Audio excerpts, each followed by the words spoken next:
नमस्कार, स्वागत है आपका के न्यूज़ में। मैं हूं आपके साथ विशाल पंडित। आप जनहित देख रहे हैं और जनहित में आज हम बात करेंगे, ये मजदूर नहीं देश का भविष्य है। ये तस्वीरें आपको बेचैन कर देंगी। ये खबर सिर्फ हरदोई की ज़मीन से नहीं है, हमारे समाज के जरिए ज़मीर से उठी एक चीख है।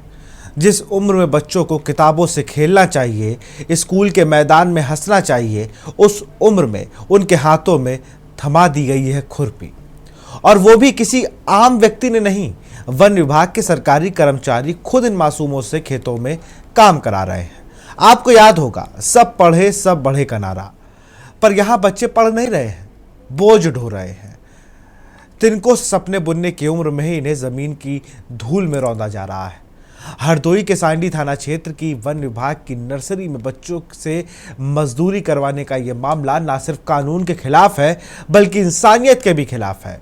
विडंबना देखिए, जब वीडियो सोशल मीडिया पर वायरल हुआ तो जिम्मेदारों ने जवाब देना छोड़िए, सीओजी नंबर तक बंद कर दिए। लेकिन सवाल है अब उठ चुके हैं, क्या सरकारी विभाग में बच्चों के बचपन का सौदा करेंगे? क्या इन मासूमों का बचपन यूं ही छीन लिया जाएगा? आज जरूरत है सिर्फ कार्रवाई की नहीं, जागरूकता की भी। हमें तय करना होगा कि हम कैसे समाज बना रहे हैं, वो जो बचपन की मासूमियत की रक्षा करेगा या वो जो उस खेत में खो देगा। कितने लोग काम कर रहे हैं यहाँ पे?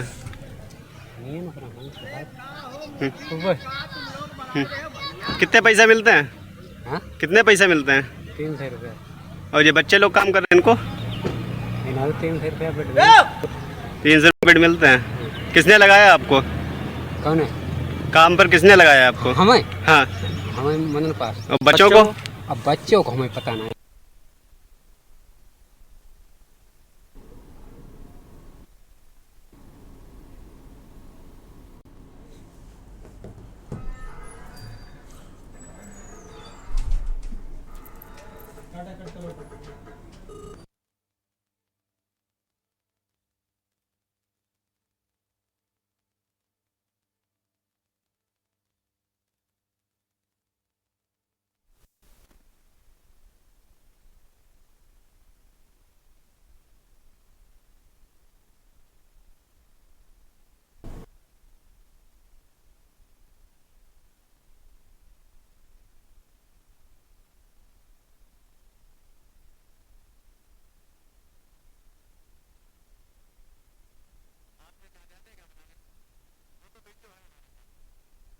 ग्राउंड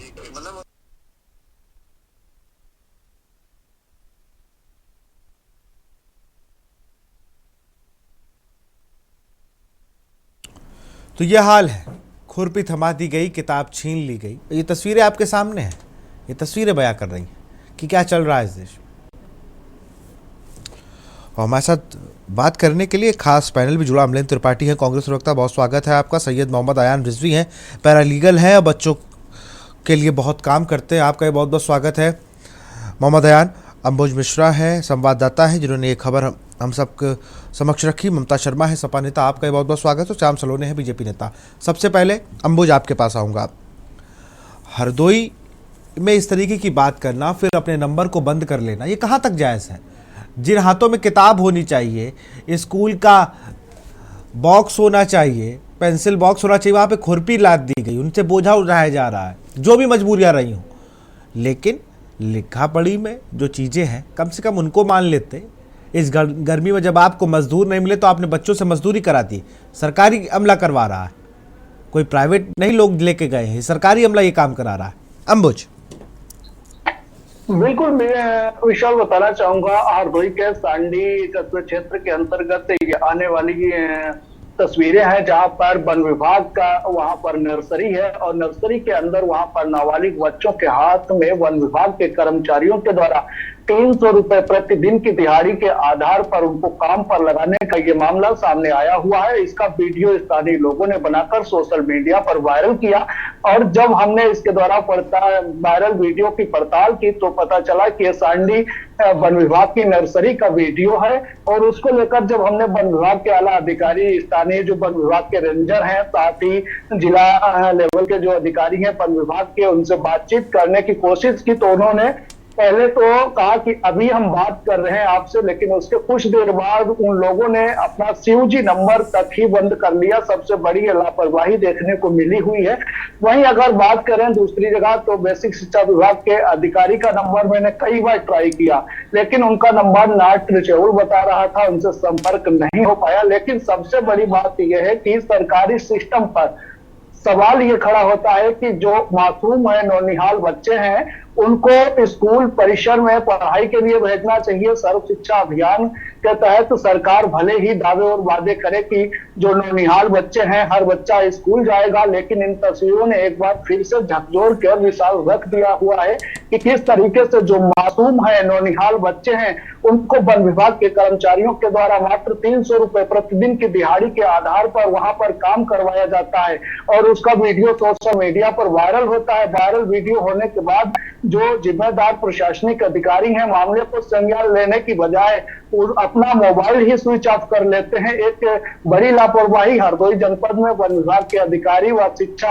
विभाग, जहां शिक्षा विभाग हो या सरकार हो या जिला प्रशासन, पूरी तरीके से यही कहता है कि सर्व शिक्षा अभियान के तहत जो नौनिहाल बच्चे हैं सब पढ़ेंगे, सब बढ़ेंगे, लेकिन इन हाथों में जो खुरपी थी, किताबें छीन लेने का काम वन विभाग के अधिकारियों ने किया हुआ है। एक अहम मुद्दा है और इस पर कठोरतम कार्रवाई होनी चाहिए। जो लापरवाह अधिकारी वन विभाग के हैं उन पर कठोरतम कार्रवाई होनी चाहिए। लेकिन सबसे बड़ी बात यह है कि जो लापरवाह कर्मचारी अधिकारी हैं उनको वन विभाग के जो आला अधिकारी हैं वो संरक्षण देते हुए नजर आ रहे। कार्रवाई करने की बजाय उन्होंने अपना मोबाइल स्विच ऑफ कर लिया। वीडियो वायरल हुआ और वायरल वीडियो के तहत उनके द्वारा किसी भी प्रकार की अभी तक कोई कार्रवाई विशाल नहीं की गई है। बड़ी बात है कि कोई कार्रवाई अब तक नहीं की गई है। हमारे साथ मोहम्मद अयान रिजवी है। अयान, ये तस्वीरें विचलित कर देती हैं, ये तस्वीरें परेशान करती हैं। आप लगातार जितना मैं आपको जानता हूं, कई बच्चों को लेकर कई आप एनजीओ से भी जुड़े हैं, वहाँ पर ऐसी चीज़ों को लेकर जागरूक कि भाई बच्चों को अगर बाल मजदूरी रोकी गई है तो कुछ जान के ही रोकी गई होगी। कुछ ऐसा तो नहीं है कि किसी के मन में आया और रोक दिया। लेकिन ये इस तरीके से जब सरकारी अमला ही इसका काम कराने लगेगा कि वही रख रहे हैं 300 रुपये डेली पे, और फिर कहा जा रहा है कि बात करते फिर फ़ोन बंद कर लिया जाए, तो जवाबदेही किसकी है? किसके पास जाए? अगर बच्चा मजदूरी करने आया तो उसके पीछे का कारण जानना चाहिए, अगर वो खुद भी आया है तो। अयान जी बिल्कुल सही बात है। अगर इसके बारे में हम देखें भी तो हमारा संविधान जो है वो हमको पूरी तरीके से, पूरी तौर पर बताता है कि हमें किसी भी बच्चे को किसी भी ऐसी एक्टिविटी में इन्वॉल्व रखना ही नहीं चाहिए। अगर आप बात करिए article 24 of the Indian constitution, again वो सीधे जाता है, बताता है किसी भी हैजर्डस एम्प्लॉयमेंट से किसी भी बच्चे को दूर रखना अनिवार्य है। या उसके बजाय अगर आप बात करिए आर्टिकल 39E की, तो वो भी यही बताता है कि वो एक directive principle of state policy है जिसमें आपको बच्चों को जरूर बचाना किसी फॉर्म ऑफ अब्यूज से भी, या कभी भी इस तरीके की किसी भी एक्टिविटी में इंडल्ज होने से। इसके अलावा हमारा आर्टिकल 51A लॉ के, जो कि थोड़ा नया आया था सन 2000 में, उसमें भी यही लिखा गया है कि एक तरीके से हर पेरेंट और गार्डियन की वो रिस्पॉन्सिबिलिटी है कि अपने बच्चे को, जो कि 6 साल से 14 साल की उम्र के बीच में है, उनके लिए पढ़ाई जरूरी करवाएं और किसी भी तरीके से उनको पढ़ाई करवाएं, और इससे तो खास करके दूर रखें। मैं कई सारे ऑर्गेनाइजेशंस का पार्ट हूँ। इनफैक्ट अभी मैंने बहुत ही रिसेंटली यूनाइटेड नेशंस के साथ भी एक मिलेनियम फेलोशिप का प्रोग्राम किया था, तो उसमें हम लोगों ने यही बताया और जाना भी कि हर तरफ इसका रीजन यही होता है कि बच्चे जो हैं उनको उनके माँ बाप चाहते हैं कि किसी तरीके से वो उनके घर में एक ब्रेड अर्नर के तरीके से आगे बढ़े, तो इस वजह से हमेशा उनको इन्वॉल्व किया जाता है इन सब एक्टिविटीज में। तो अगर इस तरीके की दिक्कतें, हम जैसे कि उन्हें अन्न नहीं प्रदान हो पाता है, तो इसको किसी तरीके से हमें डील करना चाहिए, और उसके बाद ही हम किसी तरीके से आगे बढ़ सकते हैं कि समझें कि उनकी क्या ज़रूरतें हैं, और उन ज़रूरतों को अगर हम मिल पाए उन ज़रूरतों से, तभी जाके इस मुसीबत को या इस दिक्कत को किसी तरीके से हम कम कर सकते हैं। और अगर आप बात करिए, कई सारे ऐसे एक्टिविस्ट भी हैं ह्यूमन राइट्स के, चाइल्ड लेबर के अगेंस्ट जो आते हैं, जो कई बातें करते हैं, लेकिन हम लोगों को ये बात समझनी चाहिए, जैसे वो कहते हैं हमें उस चीज़ को थोड़ा समझना चाहिए और उसकी तरफ आगे बढ़ते हुए किसी तरीके से एक सोल्यूशन बनाना चाहिए। खासकर अगर हमें समझना होगा कि किस तरीके से ये करना है। बिल्कुल, ताहिरा सर हमारे साथ जुड़ चुके हैं। मैम, ये कोई पहला मामला नहीं है जब हम लोग आपस में चर्चा कर रहे हैं कि बाल मजदूरी, ये कोई पहली बार ऐसा नहीं हो रहा है, लेकिन लगातार मुझे भी बड़ा ख़राब लगता है कि मैं आपको जब फ़ोन करूं या आपको डेस्क से फ़ोन हो और ऐसी खबरें आपको बताई जाए। कभी कोई ऐसा मुद्दा नहीं आया कि फला जगह वन विभाग ने किया क्या कि जो वहाँ पे मजदूर थे उनके लिए स्कूल बनवा दिया कि आपके बच्चे अब यहीं पढ़ेंगे? कभी ऐसी खबरें को लेकर मुझे लगता नहीं मैंने आपसे कभी डिस्कस कर पाया होगा। ये देश की कमोवेश ऐसा बन गया है। ताहिरा जी, कि राइट टू एजुकेशन ये जो है ये फंडामेंटल राइट है कि 6 से 14 साल के बच्चों को जो है एजुकेशन दिया जाए, ये हमारे संविधान में इंश्राइंड है। और इसको पूरी तरह से वॉयलेट कर रहा है कि उन्होंने एक नर्सरी स्कूल जो वन विभाग चला रहा था स्कूल, उसके नर्सरी के बच्चों का जिस तरह से उन्होंने खुरपी उनके हाथ में दे दी, जहां पेंसिल और उनके हाथ में किताब और कॉपी होनी चाहिए, वो उनसे मजदूरी करवा रहे हैं। और हम बार बार कह रहे हैं कि भाई इस तरह के जो भी स्कूल सरकार के अंदर होते हैं, सरकारी स्कूल या वन विभाग के भी जो जाहिर है सरकारी विभाग है, तो यहाँ पे जो भी होता है वहां पर ये हमारे जो बच्चे जाते हैं ये कर्मचारियों के बच्चे होते हैं, मजदूरों के बच्चे होते हैं। तो आप जो है वो हैव और हैव नॉट के गैप को मिटाना नहीं चाहते हैं।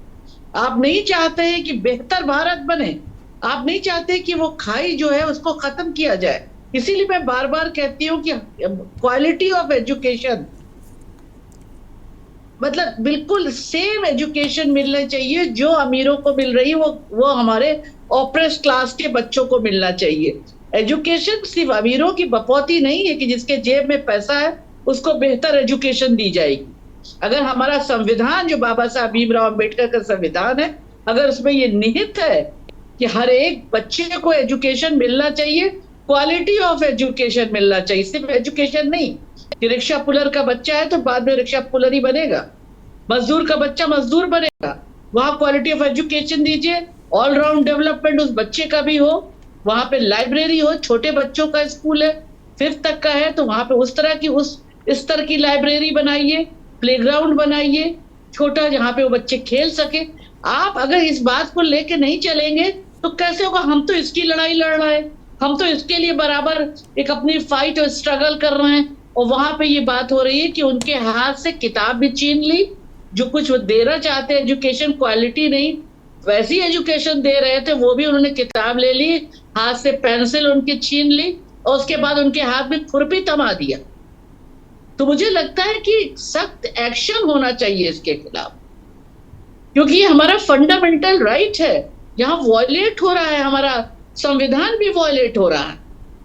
और ये कैसे किया, वहां के कर्मचारियों ने किस तरह से किया, कैसे उन बच्चों का, नाबालिग बच्चों का इस्तेमाल इस तरह से किया गया कि उनको मजदूरी में लगाया गया, जबकि चाइल्ड लेबर के लिए कानून है, तो आपने उसको भी वॉयलेट कर दिया। आखिर जितने कानून स्ट्रगल करके बनवाए जा रहे हैं कि जो आम आदमी के हित में हो, उन कानूनों के सिर्फ पेपर पे होने से फायदा क्या है अगर उसका इम्प्लीमेंटेशन प्रॉपरली नहीं हो रहा। उसका इम्प्लीमेंटेशन होना चाहिए। मुझे लगता है कि सरकार को सख्त से सख्त कदम उठाने चाहिए इस समय, कि जिस तरह की पिक्चर सामने आ रही है ये बहुत ही शर्मनाक भी है कि सबसे बड़े लोकतंत्र में सबसे बड़ा लोकतंत्र कोई इबारत नहीं जो लिख के जेब में रख लीजिए, तब तक ही लोकतांत्रिक है जब तक उसके इंस्टीट्यूशन भी इस तरह से लोकतांत्रिक काम कर रहे हैं। तो मुझे लगता है सरकार को सख्त एक्शन लेना चाहिए। उत्तर प्रदेश सबसे बड़ा प्रदेश राजनीति की दशा और दिशा को भी तय करता है, तो इस समय ये एक्शन होना बहुत जरूरी है, क्योंकि ये जो जिस तरह का हम लोग देख रहे हैं ये बहुत दुखद भी है कि आने वाले समय में जब हम देखते हैं कि बच्चे ऑप्रेस्ड क्लास से, मार्जिनलाइज्ड क्लास से पढ़ के आगे निकलते हैं, कंपटीशन कॉम्पीट करते हैं और कुछ बनते हैं, तो एक ही लगता है कि समाज में कितना बेहतर एक समाज बनने जा रहा है और हमारा लोकतंत्र भी कितना फल फूल रहा है। तो मुझे लगता है ये तस्वीर ही बहुत शर्मनाक है जो हम अपने सामने देख रहे हैं। इस पे तुरंत एक्शन होना चाहिए। और फोन बंद कर दिया कर्मचारियों ने, कैसे बंद कर दिया, उसके बावजूद सरकार को उसके जिम्मेदार अधिकारियों का एक्शन लेना चाहिए उनके खिलाफ कि आपकी नाक के नीचे ये कैसे हो रहा है। जिन बच्चों को एजुकेशन मिलना चाहिए, शिक्षा मिलना चाहिए बेहतर फ्यूचर के लिए उनके, वहां आप उनको इस काम में लगा रहे हैं। और कानून तो है हमारे पास, कानून की बात हम करके क्या करें? कानून की इम्प्लीमेंटेशन की बात होनी चाहिए। इन कानूनों का इम्प्लीमेंटेशन क्यों नहीं प्रॉपरली हो रहा? बिल्कुल। अब मैं ज़रा कानून के को ज़्यादा अच्छे से लागू कराने की बात करते हैं। श्याम सलोनी जी, कल भी हम एक खास विषय पे आपसे जुड़े थे और आज भी आप हमारे साथ जुड़े हुए हैं। आप बताइए, पढ़ेगा इंडिया तभी तो बढ़ेगा इंडिया, या सिर्फ खुरपी पकड़ता चलेगा इंडिया? ये तीनों चीज़ें हैं। लाइन आप बता दी कहाँ चेंज करनी, कहाँ क्या करना है, क्योंकि ये तस्वीरें ना आपको अच्छी लगेंगी, ना मुझे, और ना यहाँ जितने पैनलिस्ट हैं उनको अच्छी लगेगी। अगर प्रधानमंत्री हो, मैं सिर्फ सरकार को दोष इसमें देना ही नहीं है, मुझे तो अधिकारियों पर ये बात है कि अधिकारी कर क्या रहे हैं, ये अधिकारी चाहते क्या है। विशाल जी नमस्कार। जी नमस्कार। मेरे सभी मित्रों को मेरी राधे राधे।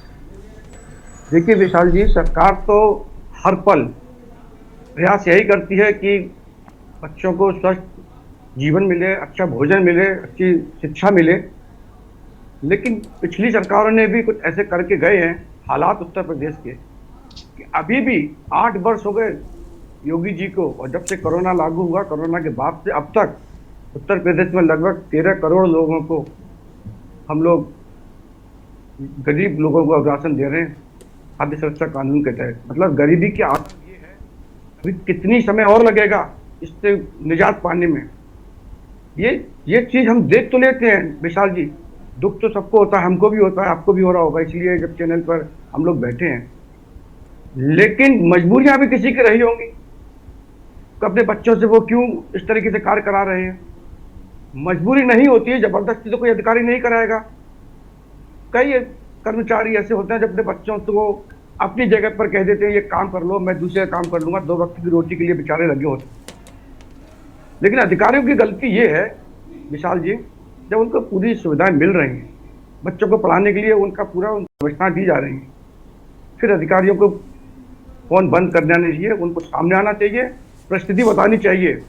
जब अगर वो कोई नहीं सामने आ रहे हैं तो इसका मतलब वो कहीं ना कुछ उसका दुरुपयोग हो रहा है।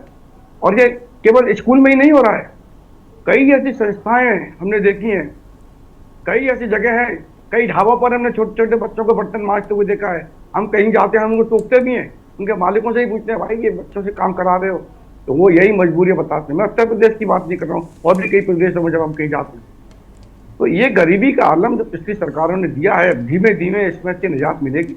समय आ रहा है, काफी हद तक सुधार हुआ है, कुछ मानसिकताएं अधिकारियों की नहीं बदली हैं, वो बदलना बहुत जरूरी है। आपके चैनल को बहुत बहुत धन्यवाद है कि आप बहुत अच्छे ये टॉपिक लेकर के आप टॉपिक वाली बात ही नहीं ना, इसमें मैं आपका धन्यवाद लेने के लिए थोड़ी कोई मैं वहाँ आप धन्यवाद लेने के लिए थोड़ी धन्यवाद कार्यक्रम थोड़ी है ये। मैं पूछ रहा हूँ, आप कह रहे हो कि 8 साल और सरकार और ये और सारी चीज़ें, अगर वो इतने काबिल होते, ममता शर्मा की पार्टी इतनी ही काबिल होती तो वो सत्ता में होती, आप क्यों होते? आप कह रहे हो कि मैं 13 करोड़ लोगों को, एक सेकेंड मैं तो लिख लेता हूं, इसीलिए मैं सारी चीजें पूछ लेता हूं भैया, कि 13 करोड़ लोगों को मैं 13 नहीं बल्कि 15 करोड़, अरे 18 करोड़ कह दिया मैंने, लो भैया 18 करोड़ लोगों को, 20 करोड़, जितने आप करोड़ को उतने करोड़ ले लो आप, 20 करोड़ से ज्यादा लोगों को आप राशन दे रहे हो, अच्छी बात है। शिक्षा किसको दे रहे हो? शिक्षा का आंकड़ा कब आएगा इस देश में?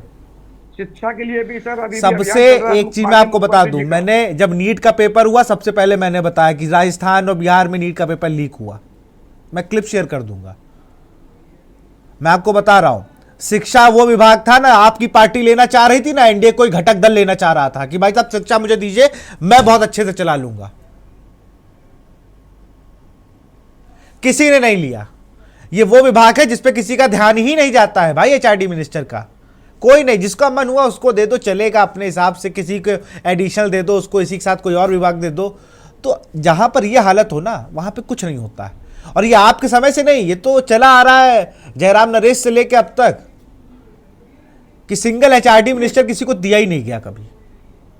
और आप कह रहे हो कि 8 सालों में अधिकारी, अगर दोषारोपण करना है तो फिर 1996 से करिए जब समाजवादी पार्टी बनी, या 1994 से करे जब मायावती मुख्यमंत्री बनी, या हम और पहले चले जाए। हम तो अपने समय की बात बतला रहे हैं। अरे हम पिछले आपने कहा कि 8 साल पहले से ये सब है, 8 साल हो गए योगी सरकार को किया जा रहा। योगी सरकार जो करे, मैं योगी सरकार का नाम ही नहीं ले रहा था, मैंने कहा इन अधिकारियों पे कब कार्रवाई होगी? अगर ये अधिकारी कोई कर रहा तो जाहिर सी बात है ना कि उसके पास कहीं से बल होगा, वो फोन बंद करने की हिम्मत अगर वो कर रहा है तो कहीं ना कहीं उसको संरक्षण प्राप्त होगा। इस पर जवाब मैं चाह रहा था आपसे, लेकिन आपने पूरा मुद्दा ही पलट दिया। ना ना ना, चलिए ठीक है। हमारे साथ सपा की नेता ममता शर्मा है, फिर मैं कांग्रेस के अमलेंद्र त्रिपाठी भी हमारे साथ है, उनसे बात करूंगा। ममता जी, आप कैसे देखती हैं इसको? विशाल जी, बहुत निंदनीय है। मैं यहाँ पर सलोने जी से बस एक क्वेश्चन पूछना चाहती हूँ। आप 18 करोड़ लोगों को चाहे राशन दीजिए, चाहे 20 करोड़ को दीजिए, चाहे 25 करोड़ को दीजिए, जैसे 5 किलो पर यूनिट आपने कर दिया है, उसी तरीके से 1 से लगाकर 25 तक आप शिक्षा क्यों नहीं फ्री करा दे रहे हैं? सरकारी स्कूल में ना तो किताबें हैं। भाई साहब, मैं रिकॉर्ड दे सकती हूँ, कभी भी इनको सलोनी जी को बिठा लीजिए, मुझे भी बिठा लीजिए, मैं बाकायदा एविडेंस दे दूंगी। वहां पे मिड डे मील का जो खाना मिल रहा है वो भी नहीं है, किताबें नहीं है, अच्छे टीचर नियुक्त नहीं है। बच्चे पढ़ना चाहते हैं, बच्चों को जब अच्छी सुविधाएं आप देते हैं तो क्यों नहीं बच्चे पढ़ेंगे? आपके पार्टी के शिक्षा मंत्री, बता दीजिए अपने यहाँ का एक भाई सलोने बीच में मत टोकिए, मैंने आपको टोका नहीं है कई बार। मेरी पूरी बात खत्म हो जाने श्याम जी, बात खत्म होने दीजिए ना, बात तो खत्म होने दो भाई। पूरी बात बीच में आप खुद पढ़ते हैं, मुझे अच्छा नहीं लगता है। पूरी बात होने दीजिए। काउंटर ले रहे हैं, केवल एक प्रश्न का उत्तर ले रहे हैं। नहीं, आप पता ही काउंटर मत दीजिए, मुझे काउंटर नहीं पसंद है। यहाँ पे मैं अपने पर्सनल मुद्दे के लिए नहीं बैठी हूँ। यहाँ पे भारत में शिक्षा और संविधान की बात हो रही है। जो छोटे छोटे बच्चे, आपका बेटा बाबूजी बन के घूमेगा और गरीब का बेटा इस तरह खुरपी लेके घूमेगा, ये आपको अच्छा लगेगा? क्यों? आपके खेत में ये लोग हल चलाएंगे, गरीब की जमीन आलू ढोएंगे, आप इनको गधे बनाते रहेंगे, मानसिक गुलाम बनाते रहेंगे। हर सरकार को मैं आरोप करती हूँ, हर सरकार को। बच्चे शिक्षित होना चाहिए कि नहीं होना चाहिए? नेताओं के बच्चे ऑस्ट्रेलिया में पढ़ेंगे। सपा सरकार को अपने आपके बच्चे क्या सरकारी में पढ़ते हैं क्या? आप पढ़ाएंगे जहां ये बच्चे पढ़ रहे हैं, जहां पे दलिया मिलती है? कौन से सांसद विधायक का बच्चा पढ़ रहा, बताइए जरा। नहीं पढ़ रहा। अरे आप दोनों सारी पार्टियों की दिक्कत ही यही है, अपने बच्चों को पढ़ाओगे आप लोग दूसरी जगह। उनके बच्चे भी ऑस्ट्रेलिया। अरे आप अपनी बात बता दीजिए। चलिए मैं पढ़ाऊं सरकारी में, आप पढ़े हैं? आपके बच्चे पढ़ रहे हैं? बिल्कुल पढ़े हैं। अरे भैया, हम सरकारी में पढ़े हैं। हम आपके बच्चे कहाँ पढ़ रहे हैं? बात कर रहे हैं, पढ़े। आपके बच्चे कहाँ पढ़ रहे हैं? आपके बच्चे कहाँ पढ़ रहे हैं, बताइए। आप पढ़े हैं, आपके बच्चों तो मेरे बच्चे बड़े हो गए। अब बड़े, अरे तो भैया बड़े को पढ़ाया कहाँ पे? तब तो शहर का सबसे अच्छा स्कूल ढूंढे, तब तो शहर का सबसे अच्छा स्कूल ढूंढोगे आप। और ये सारी पार्टियों की दिक्कत है। अगर अखिलेश यादव लंदन में पढ़ के आए तो ये उनकी काबिलियत थी, वो पढ़ पाए कि नहीं पढ़ पाए?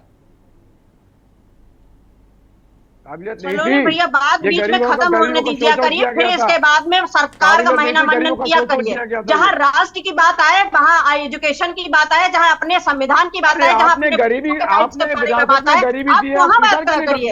सरकार से आपके नंबर कम नहीं होने वाले। सरकार आपके नंबर बढ़ाएगी, जब दोबारा आएगी तो आपको अच्छे पद पे डालेगी। अगर उन छोटे बच्चों का करियर देखिए, जिनकी दूध के दांत गिरे हुए नहीं, उनके हाथों में खुरपी डगा लिया, वहाँ की सरकार, वहाँ के लोग, वहाँ का सिस्टम, प्रशासन किस मजबूरी में था जो बच्चों को खुरपी दे दिया? ये बताइए हमको, किस मजबूरी नहीं कर रहे? 300 रुपए लेबरी, उनको बाकायदा रेट पता चल गया। किस मजबूरी में थे जो वहाँ सरकार, वहाँ बैठे मतलब प्रशासन के लोग? कौन सी मजबूरी? ऐसे लेबर चाइट वाले हमने अड्डे देखे हैं, 18 साल के लोग नहीं होते, वहां तक लोग उनको घर नहीं दे जाते हैं।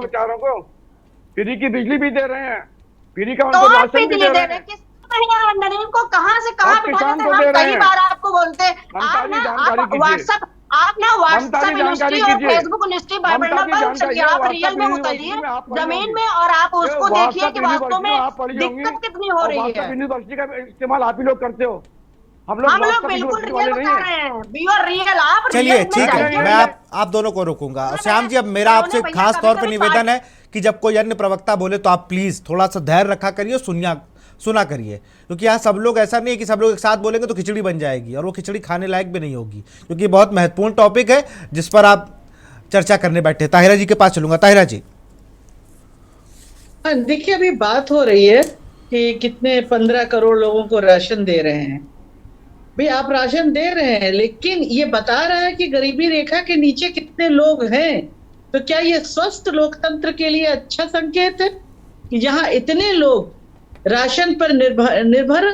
और दूसरी बात मैं कह रही हूं कि राइट टू एजुकेशन, जो मैंने कहा कि हर नागरिक को, बच्चे को, जो इस देश का नागरिक है, उसको एजुकेशन मिलनी चाहिए, क्वालिटी ऑफ एजुकेशन। 1968 में कोठारी कमीशन आया था जिसने कॉमन स्कूल सिस्टम की बात की थी कि बाबू का बच्चा भी, आईएएस का बच्चा भी, नेताजी का बच्चा भी और प्यून का बच्चा भी एक स्कूल में पढ़ेगा और वहां से निकलेगा। 2015 में इलाहाबाद की हाई कोर्ट बेंच में भी ये कहा था कि क्यों ना नेताजी ऑफिसर्स अपने बच्चे सरकारी स्कूल में भेजें, तभी क्वालिटी ऑफ एजुकेशन बेहतर होगी। लेकिन क्या हुआ, उसके खिलाफ चली गए सब, क्योंकि सबके बच्चे जो है वो आप देखिए तो बड़े से बड़े इंग्लिश मीडियम प्राइवेट स्कूल में, एक्सपेंसिव स्कूल में पढ़ना है। ये हमारा मार्जिनलाइज क्लास जो है वो जाता है इन सरकारी स्कूलों में पढ़ता है। और यहाँ पर क्या मजबूरी है, क्या है, वो बात तो अलग है। उन सबको देख के ही तो राइट टू एजुकेशन को फ्री एजुकेशन किया गया था। 6 से 14 साल तक किताबें दी जाएंगी फ्री, बस्ता दिया जाएगा, यूनिफॉर्म दिया जाएगा, प्लस मिड डे मील दिया जाएगा। मिड डे मील में घोटाला होता है, कुछ दिन उसकी बात होती है, बात खत्म हो जाती है। कोई सरकारें आई हों, जो पहले सरकारें थी वो रिजेक्ट कर दी गई। अब आप इसमें सत्ता में हैं तो ये आपकी जिम्मेदारी बनती है कि आप ऐसे लोगों को, मिड डे मील वालों को, जो गरीब बच्चों के मुंह से निवाला छीन रहे हैं, उस निवाला को छीन के बेच रहे हैं, उनके खिलाफ इतना सख्त एक्शन लीजिए। उनको जेलों में भरिए, उनका बाहर जगह ही नहीं है। जो मिड डे मील है, गरीब बच्चों को, ओबीसी, दलित और माइनॉरिटी के बच्चों को खाना नहीं छोड़ सकते हैं, उनका कितना बड़ा पेट है कि वो भरेगा, तो उनके खिलाफ एक्शन होना चाहिए। मेन बात है कि जब एक्शन होगा और एक्शन होता दिखेगा तो उसका असर होगा। अगर वो करेंगे और फिर बाहर निकल आएंगे, फिर घूमेंगे, दोबारा फिर करप्शन करेंगे, तो कैसे काम चलेगा? सरकार को उनके ऊपर नकेल कसना चाहिए। और यहाँ पे भी जो वन विभाग के लोग इन बच्चों के साथ ये काम करा रहे हैं, उनके हाथ में खुरपी दे रहे हैं, उनके खिलाफ भी एक्शन होना चाहिए। और अब तक एक्शन हो जाना चाहिए था। हम लोग यहाँ बैठे डिस्कशन कर रहे हैं, तब तक एक्शन होना चाहिए था कि आखिर ये बच्चों के साथ किस तरह से, उन मासूम बच्चों के साथ कैसे उनके हाथ से किताब, कॉपी, पेंसिल सब छीन ली गई और खुरपी दे दी गई। अरे भाई, आप मिड डे मील दीजिए, उनको किताबें दीजिए, उनको पढ़ाइए, ये आपकी जिम्मेदारी।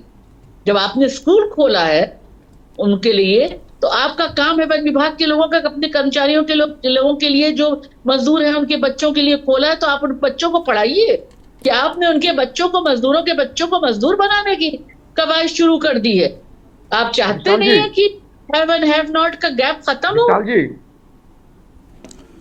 जी श्याम जी, आप बोलिए, आपको भी पूरा है, लोकतांत्रिक अधिकार है भाई। विशाल जी, ये स्कूल जो खोले गए हैं उन बच्चों के अच्छे भविष्य के लिए खोले गए हैं। और मैडम ताहिरा जी, केवल ओबीसी, दलित और माइनॉरिटी के बच्चे गरीब नहीं हैं, और भी वर्ग हैं जिनके बहुत बच्चे गरीब हैं। तो आप सभी वर्गों को साथ लेकर के चलिए। नहीं तो मैंने मार्जिनलाइज क्लास ही पहले कहा, छात्रों में वर्गीकरण ना करिए। नहीं, मैंने मार्जिनलाइज कहा, इसके बाद वर्गीकरण ना करिए। मैं आपको श्रवण के भी ऐसे बच्चे दिखा दूंगा, बेचारे जो रिक्शा चलाते हैं, उनके पिताजी और बच्चे मजदूरी कर रहे हैं। तो ऐसा नहीं है कोई ब्राह्मण है, कोई ठाकुर है, कोई अन्य किसी जाति का है तो उसके बच्चे बहुत धनवान है। बच्चे सबके गरीब भी होते हैं, अमीर भी होते हैं। और जो बच्चे पढ़ रहे हैं सरकारी स्कूलों में, उन सबके साथ में समान व्यवहार होना चाहिए। ये सरकार का यही क्रम चल रहा है कि बच्चों में भेदभाव नहीं होना चाहिए। हम भेदभाव से परे कार्य करना चाहते हैं।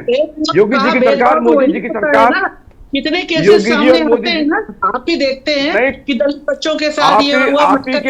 हम तो आपको बता, जितना आप यहाँ बता, ताहिरा जी सुन लीजिए। ताहिरा जी, आप अच्छी बोलती हैं, मैं आपको धन्यवाद करता हूँ, अच्छा बोलते हैं, भगवान खूब तरक्की दे। लेकिन आप थोड़ा माइनॉरिटी पे भी जाइए। अरे वो सबको देखती है भाई। चलिए ठीक है श्याम ताहिरा जी, बहुत बहुत शुक्रिया आपका, आपने में अपना कीमती समय दिया। और मुझे आपका भी बहुत बहुत शुक्रिया जो आपने इतनी संगीन खबर हमारे सामने रखी। बहुत बहुत शुक्रिया आप दोनों का। हम यहाँ पर रुकते एक छोटी सी ब्रेक लिए, ब्रेक के उस पार हम जरा कांग्रेस और जो हमारे साथ आयान रिजवी है उनका रुख करेंगे। लेकिन और बहुत बहुत शुक्रिया ताहिरा जी और अंबुज आपका। आप देख रहे हैं के न्यूज़ खबर।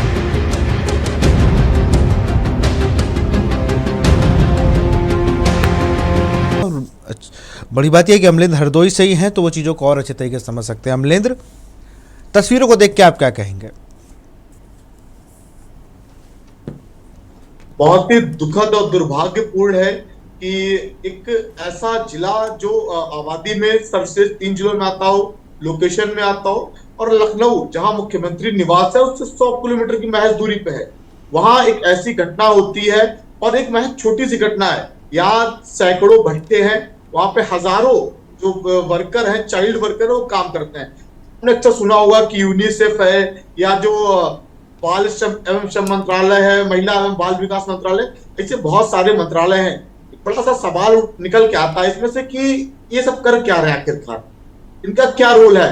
मानवाधिकार है या खाली लाल बत्ती या एक हवाबाजी करने के लिए बने हैं? बहुत ही दुर्भाग्यपूर्ण है। एक देश का बच्चा, देश का युवा, देश का भविष्य होता है। अगर बच्चा मानसिक शारीरिक रूप से अगर सक्षम नहीं होगा तो क्या वो देश का विकास कर पाएगा? भारतीय जनता पार्टी की जो सरकार है वर्तमान में, 3 पंचवर्षीय केंद्र में मिल गए और 2 उत्तर प्रदेश में मिल गए। अभी भारतीय जनता पार्टी के साथी प्रवक्ता बड़े आनंद से कह रहे थे कि हम 15 करोड़ लोगों को राशन देते हैं। अरे आपको तो शर्म आनी चाहिए, 15 करोड़ 80 करोड़ लोगों को राशन दे रहे हैं, कितना दुर्भाग्यपूर्ण है। 8 साल से 10 साल से आप बैठे हो सत्ता में और आप राशन की बात कर रहे हो। आपको बताना चाहिए ना हमें कितने रोजगार दिए। आपके बैठे हो जहां पे, आपके पीछे लिखा बिना भेदभाव भर्ती रोजगार। अगर उन माता पिताओं के पास रोजगार होता, क्या वो अपने नाबालिग बच्चों को ये 300 रुपए मजदूरी के लिए भेजते? क्या मनरेगा जैसी महत्वपूर्ण योजना जिसको वर्ल्ड बैंक ने सहारा, विदेशों में जिसकी सराहना हुई, नरेंद्र मोदी ने खुद कोरोना काल में इसको अमृत बोला, उसकी हत्या करने का काम भारतीय जनता पार्टी नहीं कर रही है। कितना दुर्भाग्यपूर्ण है इस देश के लिए और कितना दुर्भाग्यपूर्ण है हमारे हरदोई से शहर के लिए।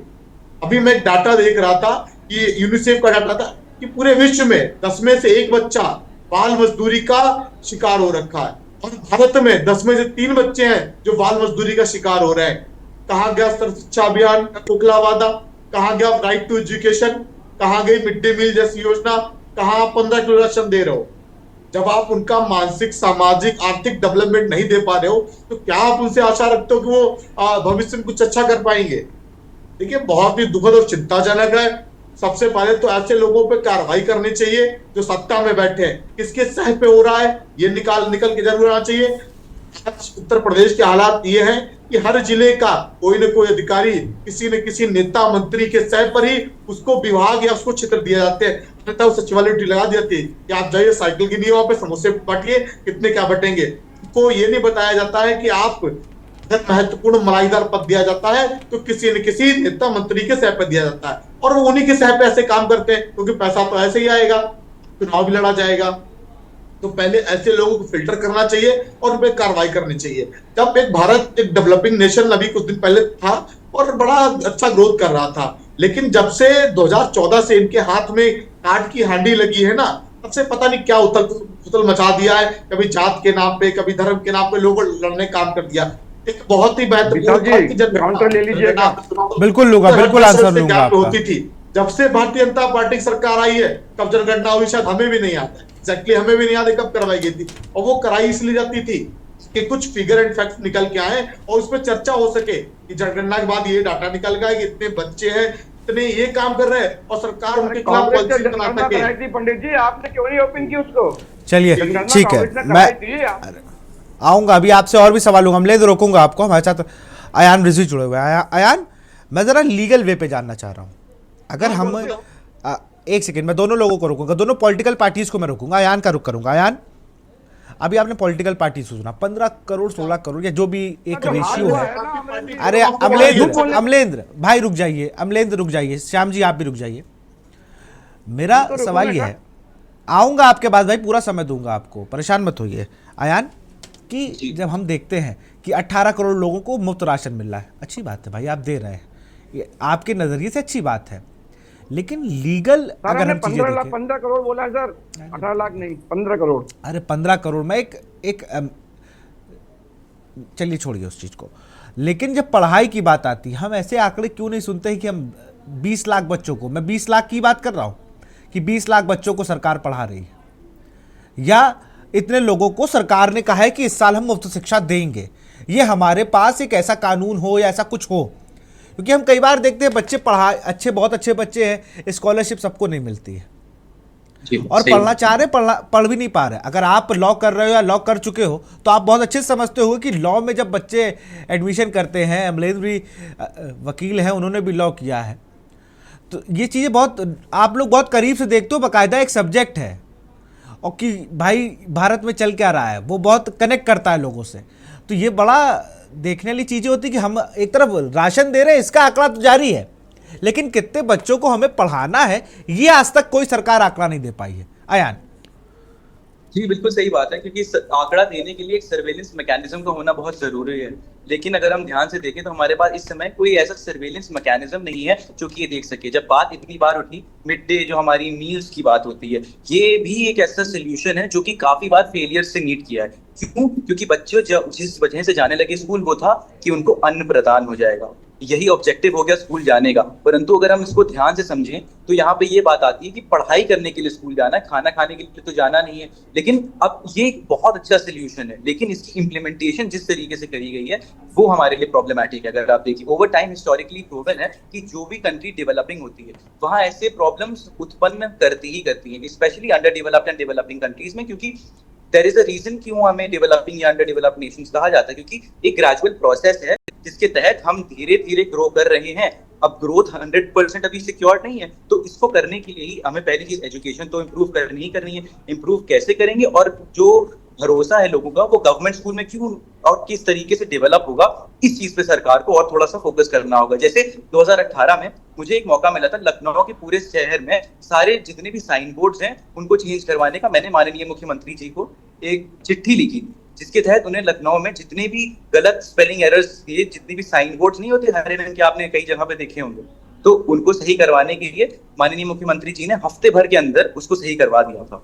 तो अगर हम लोग इस तरीके से नॉर्मल इंसान भी, आम आदमी भी आगे जाके अगर देखे, आइडेंटिफाई करे ऐसी प्रॉब्लम्स और उसके बाद आगे बढ़े और फिर इनके लिए हम लोग खुद एक स्टेप लेना चाहें, तो हमें लगता है इस तरीके से सोल्यूशन बनाया जाएगा। और उस समय मैं क्लास 8 में था, 2018 की बात है, तो अगर 8वीं में मैं ये कर सकता हूँ तो आई थिंक इतना बड़ा सोल्यूशन जो है, जो कि चाइल्ड लेबर से रिलेशन में, ऑफ कोर्स जो कि हमें कॉन्स्टिट्यूशन में भी इंश्राइंड है ही है कि directive principle of state policies है, फंडामेंटल राइट्स हैं, आर्टिकल 21, अगर किसी भी इंसान का आपको पर्सनल लिबर्टी एंड लाइफ बचानी है तो ऑफ कोर्स ये चीज आती ही आती है। तो अगर ये चीज हम नॉर्मल एक ह्यूमन बीइंग की तरह भी कोई एफर्ट लें एक सोल्यूशन बनाने के लिए, तो आई थिंक ब्लेम गेम खेलने से बेटर ये होगा कि हम जाके किसी तरीके से खुद एक एफर्ट लेके हमेशा सोल्यूशन बनाएं। और जहां तक बात है इसकी, क्वेश्चन हमेशा आएगा कि ये बहुत बड़ा मैग्नीट्यूड है। अब India again 7th largest country in the world and perhaps सबसे ज्यादा पॉपुलेटेड कंट्री भी है इस दुनिया की। अब यहाँ पे किसी भी सोल्यूशन को इम्प्लीमेंट होने में टाइम लगेगा और सोल्यूशन की इम्प्लीमेंटेशन में हमेशा कोई ना कोई खामी रहेगी ही रहेगी, क्योंकि लोग बहुत ज्यादा हैं और उनको पे इम्प्लीमेंट करने वाली चीजें अथॉरिटीज थोड़ी सी कम है। और इसलिए हम लोगों को ये चीज को हमेशा समझना पड़ेगा, क्योंकि हमारे पास केसेस, अगर आप देखिए कोर्ट्स में केसेस ज्यादा हैं बट जजेस का नंबर भी कम है। Over burdening of court room cases भी हो रहे हैं। व्हाई? बिकॉज ओवर पॉपुलेशन तो है ही है इंडिया में। तो किसी भी सोल्यूशन के लिए हमें थोड़ा टाइम लेना पड़ेगा, लेकिन अब टाइम के हिसाब से जब बीच में थोड़ी दिक्कतें आने लगती हैं तो उसको अवॉइड करने के लिए एक सोल्यूशन हमें बैठ के सर्वेलेंस मैकेनिज्म के तौर पर बनाना पड़ेगा और तभी कुछ कर पाएंगे। अगर आप क्लास 8 में आपको लगा वो चीज़ गलत है तो आपने उसके लिए इम्प्लीमेंट किया। मैं चाहता हूँ जैसे हम चलते सड़क पर गड्ढे हैं लेकिन नहीं लग रहा लोगों को, तो गड्ढे हैं वो आगे बढ़ते जाते हैं। हम देख रहे कूड़ा पड़ा हुआ है, लेकिन जब तक वो हमें नहीं लगेगा ना, हम उस चीज़ से जुड़ेंगे नहीं। हमें लगना चाहिए कि यहाँ पर आग जला रहे हो, इससे दिक्कत होगी। अगर हम उसको तुरंत बोल सकते तो हमें बोलना चाहिए। बस मसला ये है कि अगर आप बाल मजदूरी देख रहे हैं, मुझे लगता है जिसने वीडियो बनाया उसको तुरंत टोकना चाहिए था। वीडियो बनने से एक साक्ष्य आपके पास आ गया, लेकिन आप अगर वहीं पे जाके से उससे मजदूर से पूछा भाई यहाँ क्या कर रहे हो, कितने रुपए में दिहाड़ी है, ये बच्चे कौन है, तो उसने कहा बच्चों का मुझे नहीं पता लेकिन मजदूरी चल रही है। अब मैं श्याम सलोनी आपसे जवाब चाहूँगा। कई सवाल पूछे आपसे अमलेंद्र ने और अच्छी बात बताई अयान रिजवी ने भी। देखिए विशाल जी, अभी आप कह रहे थे कि कितने छात्राओं को आपने पढ़ाई के लिए क्या व्यवस्था है। मैं आपको बता दूं 48,13,347 छात्र छात्राओं को लगभग 5.5 लाख करोड़ रुपए हम लोग छात्रवृत्ति दे रहे हैं प्रतिवर्ष। ये आंकड़े आप नोट कर सकते हैं। अभी उन्होंने पूछा कि 8 वर्ष में आपने कितनी सरकारी नौकरियां दी हैं, जरा ये बता दीजिए। मैं आपको बता रहा हूं कि 8 वर्ष में लगभग 7.5 लाख हम ये सरकारी इनके नौकरियां दे चुके मुद्दे हैं। कागजी हैं, जमीन पे नहीं है, ये गूगल है, कागजी अरे नहीं। ममता जी, आप अरे ममता जी अभी आप कह रही थी नहीं बोलेंगे तो प्लीज अमलेंद्र जरा बात कंप्लीट होने दीजिए, उनके आंकड़े भी जान लेते हैं ना उनसे। गुंडा माफियाओं की नहीं है, मैं आपको बता रहा हूँ, आपने नोट कर लीजिए ना, गलत हो तो आप मुझे बताइए, काउंटर कीजिए, आप नोट कीजिए। 7.5 लाख 7.5 लाख सरकारी, 7.5 लाख कौन कौन से विभाग में सरकारी नौकरियां, मैं लिख रहा हूँ 7.5 लाख 7.5 लाख कौन से विभाग में विभाग बता दीजिएगा। 3,75,000 संविदा पर नौकरियां दी गई हैं, नोट करते जाइए। आप संविदा वाली जोड़ रहे हो, संविदा वाली नौकरी 15 परमानेंट जोड़ेंगे, गुजरातियों को परमानेंट देंगे, उत्तर प्रदेश वालों को संविदा वाली नौकरी देंगे, वो अपनी घूस दे के नौकरी लेते हैं, वो घूस दे के देते हैं। ममता मैं माफी के साथ रुकूंगा ना, थोड़ा बात पूरी होने दीजिए ना, मैंने आपको पूरा समय दिया भाई, ऐसे तो बात नहीं सही, उनके आंकड़े भी सुनने दीजिए भाई, आप नोट कर लीजिए ना, फिर उस पर आप सवाल पुट करिएगा। ठीक है ममता शर्मा, ठीक है ममता शर्मा, जरा उनकी बात पूरी होने दीजिए, ऐसे तो फिर मैं उनको कह रहा हूं आप भी वही काम कर रहे हो, उनको जरा अगर वो आंकड़े रख रहे हैं तो आप अपनी बारी में उसको काउंटर दीजिएगा ना, पहले उनकी बात तो पूरी होने दीजिए। नोट कर लीजिए, 7.5 लाख सरकारी नौकरियां, 3,75,000 संविदा पर हमने नौकरियां दी हैं, एमएसएमई एवं निजी क्षेत्र में 2 करोड़ प्लस रोजगार दिए गए हैं। ओडीओपी के द्वारा हमने 2,54,000 रोजगार लोगों को, युवाओं को दिया है।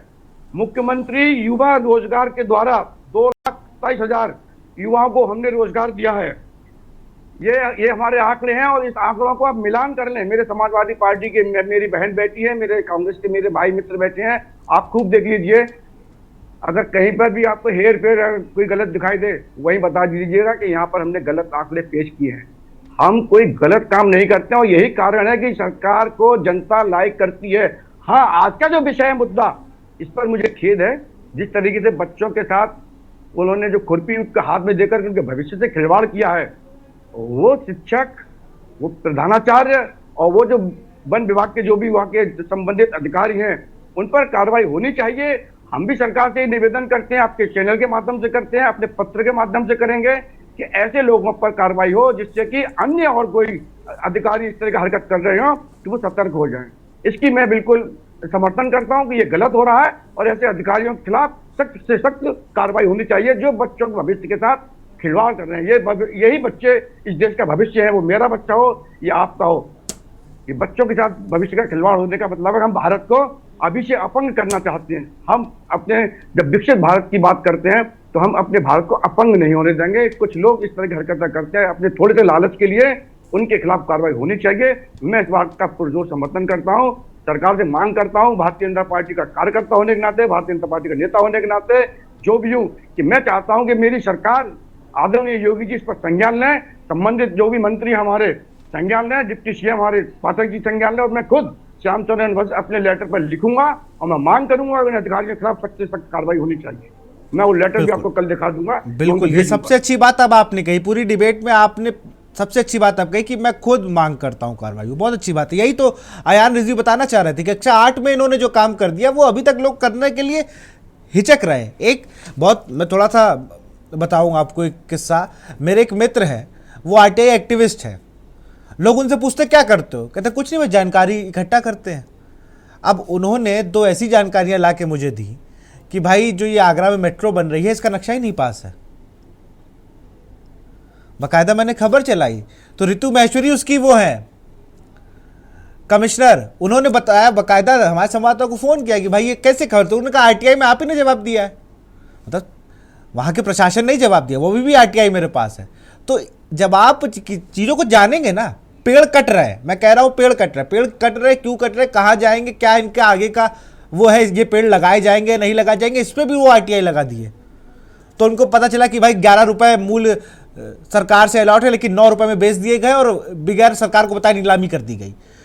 तो ऐसा नहीं है, अगर आप इनिशिएटिव लेंगे तो बहुत सी चीजें जो सुधर सकती है और आप सुधारना चाहें तो। ममता जवाब दिए, कई आंकड़े दिए इन्होंने ये भी कहा कि इस पे कार्रवाई की हम मांग भी करेंगे, ये अच्छी बात है। अच्छी बात है, पहली बार इनका लेटर और पेन चलेगा, वो चले, अच्छी बात है। और सरकार में प्रेजेंट टाइम है, अगर चल रहा है तो इसका मतलब इनकी बात सुनी जानी चाहिए। और तुरंत वो बच्चों के हाथ में खुरपी नहीं, वो भाजपा की जड़ खोद रहे हैं, इतना ध्यान रखिएगा। भविष्य है भारत के और भविष्य के हाथ में किताब की जगह खुरपी है, ये बहुत ज्यादा निंदनीय है आपकी सरकार के लिए। ऐसे कृत्य नहीं होने चाहिए। आप जो भी दिखाते हैं भाजपा वाले ना, वो आपकी फाइलों में कागज जो शहर जो मतलब समाज है ना, जिसको दिखा आप बड़ा गुलाबी और बड़ा सतरंगी टाइप दिखाते हैं। संविदा की नौकरी को भी आप क्रेडिट खा जाएंगे, संविदा की नौकरी का भी क्रेडिट आप ही खा जाएंगे। वो उसके लिए आपको पता है, आप लखनऊ से लगा के सीतापुर तक हम 50 ऐसे मेडिकल कॉलेज हैं, 50 ऐसे IT कॉलेज हैं, बाकायदा उनकी रेट लिस्ट निकली हुई है।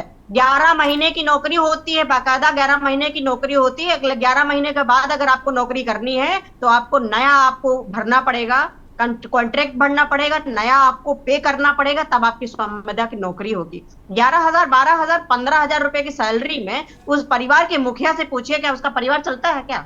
सलोनी जी, आप अपनी ये बात कभी सोच के रखिए कि आपका पड़ोसी हो, आपका रिश्तेदार हो, इस तरीके से आप ये बात कटाक्ष करने का, अगर पार्टी सही काम करे तब आप उस पर कटाक्ष किया करिए। अगर सरकार में रहने के बावजूद भी अगर जनता पीड़ित है और परेशान है तो आपको बोलने का मौका ही नहीं मिलना चाहिए। अब तुरंत आप उसको एक्शन ले लिया करिए। बोल रही है कि जनता पीड़ित है, जनता नहीं बोल रही है, पूरा प्रदेश में जनता नहीं बोल रही है। सुनेगा कौन? अगर बोल भी रही है तो सुनेगा कौन? चलिए उनकी बात आप लोग ना भाई झूठ बोलो, जोर जोर बोलो, जितना हो सके दम लगा के बोलो, बोलने किसी को मत दो। चलिए श्याम जी, बात पूरी होने दीजिए भाई, ऐसे नहीं चलता है। अब उनकी बात पूरी होने, अभी उनको भी आप बोलते उन्हें रोका था ना मैंने, आप भी रुक जाइए, जरा बोलने दीजिए।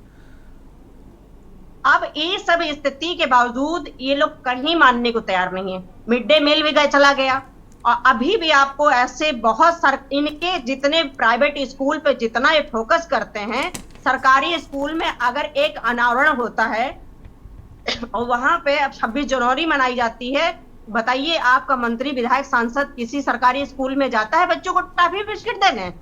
और CMS से लगा के, जयपुरिया से लगा के दिल्ली पब्लिक तक सारे आपके मंत्री, विधायक, सांसद उनके इनॉग्रेशन में जाते हैं। सरकारी में पढ़ने वाले बच्चों का अधिकार नहीं है कि उसके जिले का सांसद और उसके विधानसभा का और उसकी लोकसभा का सांसद उसके सरकारी स्कूल में आए, उसको अपने हाथ से टॉफी बिस्कुट दे और प्रोत्साहित करे कि तुमको दौड़ बहुत अच्छी आती, तुमको बहुत स्पोर्ट तुम्हारा बहुत अच्छा है, तुम्हें दौड़ आती है, तुम ये बच्चा बहुत अच्छा नंबर लाया, इसको रिपोर्ट कार्ड दिखाओ, इस बच्चे का यहाँ दाखिला कराओ, इस बच्चा आगे बढ़ने। क्यों ये जिम्मेदारी नहीं होती आपकी? जानकारी हासिल करिए। जानकारी है भाई साहब, जितना आप हमारे पास खेलो इंडिया पढ़ेगा इंडिया में हमारे यहाँ के सांसदों ने भी खूब खेल कराए हैं, सरकारी स्कूल के बच्चों को खेल कराए। हमको सब पता है उन सांसदों ने कौन खेल कराए, हम लोगों से बेहतर आप नहीं जानते हैं। लखनऊ से लगाकर सीतापुर तक सारे सांसदों के बारे में पता है, कौन कौन से सांसद कौन कौन खेल करा रहे हैं और विधायक करा रहे हैं। बस आप बीच में रोक बोल देंगे, बात आपकी नहीं पूरी होनी चाहिए ना आपकी बच्ची, बस यही बात है। भविष्य बच्चों के साथ, बच्चों के भविष्य के साथ खिलवाड़ नहीं होना चाहिए, नहीं होना चाहिए, चाहे कुछ भी हो जाए। सलोनी जी, चलिए श्याम जी और ममता, आप दोनों को रोकूंगा, अमलेंद्र के पास चलेंगे, प्लीज आप दोनों को रोको। अमलेंद्र, देखिए ये बहुत ही महत्वपूर्ण और सेंसिटिव मुद्दा है। यहाँ पर चर्चा या परिचर्चा से महत्वपूर्ण है कि जो सत्ता के लोग हैं उनको सोचना चाहिए कि ऐसा क्या नया रास्ता निकालें जिससे जो ऐसी चीजें हैं, जो बाल मजदूरी है, ये तो एक छोटी सी घटना है, पूरे प्रदेश में ऐसी कितनी जगह होंगी जहाँ प्राइवेट विभाग, सरकारी विभाग, वहां पर ऐसे कार्य हो रहे हैं। सोचना चाहिए। देखिए कुछ सोच लीजिए, बड़ा मार्मिक विषय है, जब सोचोगे तो आपका खुद से अंदर से दिल ना झकझोर सा निकलेगा, झकझोर से उठेगी कि बताइए, मतलब छोटा सा बच्चा 13, 14 साल, 15 साल का, वो उसकी किताबें उठाने की उम्र में वो खुरपा उठा रहा है, ईंटें पाथ रहा है, तिलियां ढो रहा है, तो कितना शर्मनाक और दुखद है। देखिए उत्तर प्रदेश एक भारत का बहुत ही महत्वपूर्ण राज्य है, जहां पे एक बल्क में कर्मचारी निकलते हैं। कई ऐसे राज्य हैं जहां पर ये कर्मचारी उत्तर प्रदेश जाते हैं, यूपी बिहार के, तो वहां का जो इंफ्रास्ट्रक्चर है, वहां के जो वर्किंग है, उससे काम चलता है। देखिए उत्तर प्रदेश में ऐसी चीजों पे कानून तो पहले से बना हुआ है, लेकिन क्या कार्रवाई हुई? अभी बात हो रही थी मिड डे मील की, अभी बात हो रही थी जो बेसिक शिक्षा विभाग है इनकी। 30 लाख का डाटा देना आसान है, 30 लाख एनरोलमेंट तो हो गए, कितने बच्चे डेली वहां पे जा रहे हैं, ये कभी जानने की कोशिश करी आपने? या आपका कर्मचारी कभी वहां पे गया है जानने के लिए? भारतीय जनता पार्टी लोग बूथ तक पहुंच जाएंगे, लेकिन इन कभी जो छोटी सी चीजें हैं उनके जड़ तक पहुंचने का कार्य कभी नहीं करेंगे। 7.5 लाख नौकरियां दे दी। मैं तो भैया विभाग पूछ दे, 7.5 लाख बता दो किस विभाग में आपने दे दी, आप विभाग नहीं बता पाओगे। आपने कॉल से डाटा कॉपी कर लिया, आपने बोल दिया, क्या पता वो भी आरटीआई डालिए ना, आरटीआई डालिए, निकालिए विभाग में कितनी हुई है। हमने इतनी स्कॉलरशिप दे दी, आपने आसान कर दिया। आरटीआई डालिए, विभाग वाइज आपको मिल जाएगा। 15-20 सालों से मिलती आ रही 300 रुपए 500 रुपए। आप आरटीआई डालिए, हर विभाग का आपको डाटा मिल जाएगा कि अगर 1000 रुपए भी दे रहे हैं तो लोगों को 300 400 500 मिल पा रहे, आधे तो निकाल के ले जा रहे हैं। भारतीय जनता पार्टी कई सारे विधायक मिड डे मील में या जो स्कूल ड्रेसेस आती हैं या बर्तन, इनमें शामिल पाए गए। वायरल हुए, उनके शिकायतें दर्ज हुई, बड़ा हरदोई का ऐसा चर्चित मामले कई सारे ऐसे रहे। सोचना चाहिए, देश में बहुत सारी चीजें ऐसी हैं जिन पे आप राजनीति करिए, लेकिन बड़े सेंसिटिव मुद्दे हैं। मैं धन्यवाद करता हूं कि न्यूज का कि उन्होंने एक ऐसा सामाजिक मुद्दा उठाया जिसपे लोगों की राय बहुत ज्यादा आती है, लेकिन कोई एक्शन नहीं लेना चाहता है। उत्तर प्रदेश या पूरे देश में एक तरफ महंगी शिक्षा हो रही है, बढ़ती बेरोजगारी है, बढ़ती महंगाई है, और तीसरी तरफ ये भी एक समाज में जहर है। अगर बाल श्रम बाल मजदूरी निकल के आ रहा है तो समाज के लिए, सोसाइटी के लिए जहर का काम कर रही है। जब तक इसको निकालोगे नहीं, तब तक आप चाहे ट्रिलियन इकोनॉमी की व्यवस्था का दावा कर लो या बड़ी बड़ी डींगे हाँक लो, देश में जाके अपने स्पॉन्सरशिप से प्रोग्राम करा लो, उसका कोई नतीजा नहीं निकलने वाला है। आप अंदर से खोखले होते चले जाओगे। देश का विकास, देश का डेवलपमेंट तब होगा जब आपका देश का बच्चा, आपके देश का युवा वो स्वस्थ होगा, अमरेंद्र जी, गाल बजाना बहुत सरल है, रूप से और सामाजिक गाल बजाना बहुत सरल है।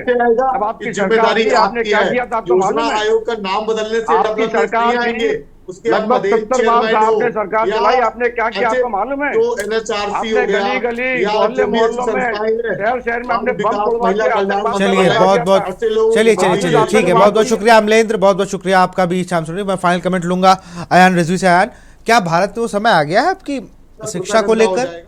अमलेंद्र, देश का भला नहीं होगा। अमलेंद्र बस ठीक है, टाइम मैं पता है, मैं फाइल कमेंट लूंगा अयान से। क्या भारत अभी उसके लिए तैयार हो गया है अब कि शिक्षा एक बच्चे की एक सर्टेन एज तक सरकार की निगरानी में होगी? ऐसा कोई बिल लाए, ऐसा कोई कानून आ सके क्या? मुझे ऐसा लगता है कि भारत को इस चीज़ पे आगे बढ़ना चाहिए, क्योंकि जब तक इस पर बैकिंग नहीं होगी तो आप कितने भी इंजीनियर आप बनाने की कोशिश करो, बच्चा नहीं बन पाएगा जब तक उसको शुरुआत से ही उस चीज़ पर नहीं रखा जाएगा। अयान जी, बेशक सही बात है। अगर हम कहें कि अगर कानून बनाना चाहिए बच्चों को पढ़ाने के लिए, तो बेशक वो ऑलरेडी बना भी हुआ है। जो मैं कहूंगा आपसे इस समय वो ये होगा कि उस कानून को अच्छे से इम्प्लीमेंट किस तरीके से किया जाए, उस पर वर्क करना चाहिए इम्पोर्टेंटली। क्योंकि हम घरों में छोटे बच्चों को हाथ में कैंची देने से कतराते हैं, लेकिन अगर बच्चों को बाहर जाके फील्ड में काम करवा रहे हैं, जिनके हाथ में फावड़ा दे रहे हैं या फिर कुल्हाड़ी दे रहे हैं काम करने के लिए, तो बहुत बड़ी प्रॉब्लम है एक्चुअली। और उसके बाद अगर आप देखिए तो ये जनरेशनल प्रॉब्लम क्रिएट करेगा। क्यों? क्योंकि अगर आप अभी से देखिए 6 साल से 14 साल के बच्चों को अगर आप इस पर्टिकुलर स्पेसिफिक जनरेशन की उनको पढ़ने के लिए दे रहे हैं, तो या तो वो आपकी इकोनॉमी में आगे जाके ऐड करेंगे, और अगर उनको आपने नहीं पढ़ने दिया या जो पढ़ नहीं सके किसी भी कारण की वजह से, तो वो किसी भी तरीके से फायदे इकोनॉमी के लिए भी नहीं रहेंगे, जो कि सबसे ज्यादा जरूरी बात है हमारी। उसके बाद दूसरी बात ये होगी कि हमें ये समझना चाहिए कि उन बच्चों में बच्चे कुछ होंगे जो मेंटली डिसेबल भी होंगे और फिजिकली डिसेबल भी होंगे, तो वो ऑलरेडी किसी भी तरीके से लोगों से पीछे हैं। तो उनको अगर उस पोजीशन पे पहुंचाना है तो हमको अलग उस तरीके से लॉ भी बनाने होंगे। और मेरे पिताजी मुझे बचपन से हमेशा गांव लेके गए हैं अपने साथ, मैंने कई चीजें वहां जाके ऑब्जर्व भी करी। उनमें से एक बहुत जरूरी ये है कि अगर बच्चों को आप पढ़ाई के लिए प्रोत्साहित करिए भी ना, तो वो करना चाहते नहीं है। क्यों? क्योंकि जिस तरीके से उन्हें बचपन से रखा गया है या जिस तरीके से वो रह रहे हैं उस गांव में, अगर आप उनको मिड डे मील का एक तरीका देंगे तो वो जरूर खाना खाने के लिए आपके स्कूल जाएंगे, मगर जो एंड ऑब्जेक्टिव है आपका, यानी मीन्स तो सेटिस्फाई होगा, लेकिन जो गोल है वो किस तरीके से सेटिस्फाई होगा नहीं, क्योंकि वो एजुकेशन का है, वो एजुकेशन लेने के लिए वहां पे नहीं जाएंगे। और इसलिए एक ग्राउंड लेवल असेसमेंट बहुत जरूरी है। दूसरी चीज, अगर वहां पे बच्चों को किसी तरीके से सोल्यूशन बनाने के लिए भेजा जाता है तो किसी चाइल्ड एक्सपर्ट को फॉर श्योर जाना चाहिए। जब हमारे पास चाइल्ड एक्टिविस्ट इतने सारे हैं, हमने आज भी देखा, ताहिरा मैम से बात हुई थोड़ी देर पहले भी, उन्होंने भी ये कहा, और हमारे पास जैसे चाइल्ड एक्टिविस्ट है वो जाके उनसे उस तरीके से बात करें, क्योंकि साइकोलॉजिकल नीड्स भी डिफरेंशिएट करती है। तो इन सारी चीजों को मद्देनजर रखते हुए हमें ये समझना चाहिए कि सोल्यूशन अगर बनाना और अगर कोई कानून बनाना है तो वो समय तो हमेशा से ही था, अभी भी हम आगे बढ़ सकते हैं बेशक, और सिर्फ स्टैटिस्टिक्स पे रिलाई करे बगैर अगर हम इस पे थोड़ा सा एक स्टेप ले लें, जैसे कि मैंने पहले कहा, अगर हम लोग खुद से एक स्टेप ले लें as citizens of our country, मेरे हिसाब से, जो कि हमारा एक तरीके से फंडामेंटल ड्यूटी फॉर श्योर है, तो हमें इस तरीके से आगे बढ़ना चाहिए। और मैं बहुत धन्यवाद देता हूँ आपको आपके प्रश्न के लिए और मुझे यहाँ पे इन्वाइट करने के लिए। बिल्कुल, बहुत बहुत शुक्रिया आप सबका हमसे जुड़ने के लिए इस खास कार्यक्रम में। तो हम बात करते हैं, ये मजदूर नहीं देश का भविष्य है। अब देखना होगा जिन अधिकारियों का फ़ोन बंद है वो कब ऑन होता है और कब इस पूरे मामले पे कार्रवाई होती है। तो फिलहाल जनहित में इतना ही। तक तरीके न्यूज़ इंडिया, नमस्कार।